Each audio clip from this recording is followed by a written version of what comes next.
Bon dia. Hoy en Serra, Peu de Carrer, estamos en las obras de renovación del colector de la calle San Roc. Estas actuaciones sustituirán los 25 metros de colector de saneamiento que presentaba un estado muy deteriorado, entre los números del 1 al 19.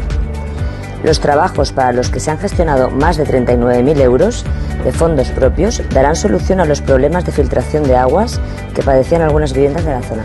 Así, seguimos renovando el alcantarillado en el municipio, como en las calles Collaet, Maestra Consuelo Burgos y un tramo de la avenida de la Serra, además de la rehabilitación de la red de saneamiento de la Plaza del Castell.